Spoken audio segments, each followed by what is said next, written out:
I was born in Australia, in Melbourne. I'm the third of 5 children. And when I was only in Australia for a year and a half, the first time. And then my parents decided that we should go back to South America. So we moved to Argentina, to Buenos Aires, until I was about 11 and a half. And then they decided to move to Bolivia. Well, my life in Argentina was really nice. The church in my ward in Argentina was, from what I remember, kind of small. So we were a few families and we were very good friends. I remember spending most of my Sunday afternoons with other families. Like very often we would go and visit them, and we would always have mate, which is a very social thing in Argentina, with some local pastries. And that would be the thing that we would do almost every Sunday afternoon, just meet with other friends. Definitely Bolivia, Argentina are very Catholic.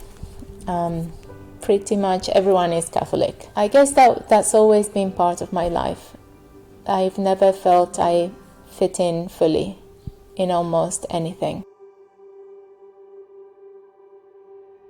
What I want to say is prayer is so powerful, and being able to rely on Heavenly Father to help you make decisions as to where to go next, whether it's, not just moving, but just going to a different school or to going to starting something new. But in my case, to move to other countries was huge and so important. We would not be here if it wouldn't be for the many prayers that we've done. We wouldn't have made the decision to come without having answers to our prayers. That is 100% how I feel. And if we don't get an answer, if it doesn't feel right, then we just simply don't go. We can't go. This is it. We have to be certain that this is it. And we felt that. And my dad was always a person very inquisitive, very wanting to know everything, and even now. And he was always drawn to religion, to Christianity. He was Catholic born, and he even studied to become a priest, and he had visited so many churches. But when they were married and living in Australia and having had 2 children, they thought that was it. That was their life. That they were happy. He didn't think about joining any other church. On my mom's side, she was also born Catholic. And then after having 2 children, she started questioning herself and thinking, what am I going to teach my kids? And then they met the missionaries. So the missionaries came one day. My dad wasn't there. My mom said, well, my husband's not here. Maybe come another time. Maybe thinking they won't come back, but they did. Exactly the same time that my mom said my dad would be there. They were there. And that was it. They met the missionaries. My dad had 1,000 questions, and the missionaries were great. And my dad was able to have answers to the questions that the missionaries didn't have through prayer and reading the scriptures. And then they got baptized, and once they understood or learned that Heavenly Father has a plan, and it's not necessarily the plan that we have for ourselves, they decided to join the church and to have more children. So after my sister and my brother, they joined the church. Then they had me and 2 other brothers. What I understand about eternal families is that after we live this life, that we can still live as families in the life to come. So to me, it's so comforting and so nice to think that it doesn't matter what happens to me, to my husband, to my children, to anyone around me, we will be together again after we passed away. I think my faith, instead of thinking that I have challenges because of my faith, I think my faith helps me with my challenges.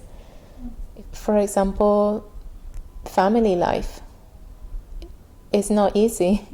Sometimes the relationships with our spouses, with our children, there's so many things that I don't think I could do it without the knowledge I have from the church, from the teachings of the church and from the gospel. I have a lot of hope when I have difficulties, that it doesn't matter. I mean, I still have to do my part, of course. I have to prepare myself to taking whatever Heavenly Father wants me to experience. But if I do my part, I have confidence and faith that it's going to be okay. By reading the scriptures, by listening to my leaders, to the prophet, by doing some of my Come Follow Me studies, and it really isn't easy. Life just gets on the way continually. But I'm trying to do my best at the moment, and it will. If I have to list the things I do, they're probably it's almost like nothing. Probably other people might think I'm not doing anything, but I only Heavenly Father and I know. And at this time of my life, even though I might not be doing much, I feel if I do the basic things and I at least try to do my prayers, that He will be with me and He will be guiding me and preparing myself to whatever comes next.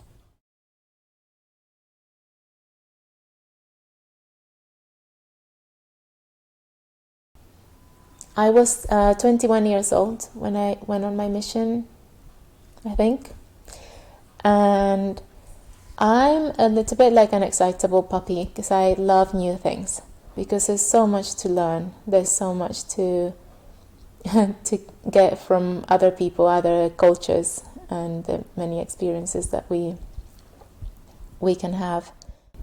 If I can describe a day on my mission, it would be the normal morning routine, and then getting off and being on the bicycle the whole day, and then going and knocking on doors, and occasionally having some lessons ready for someone else.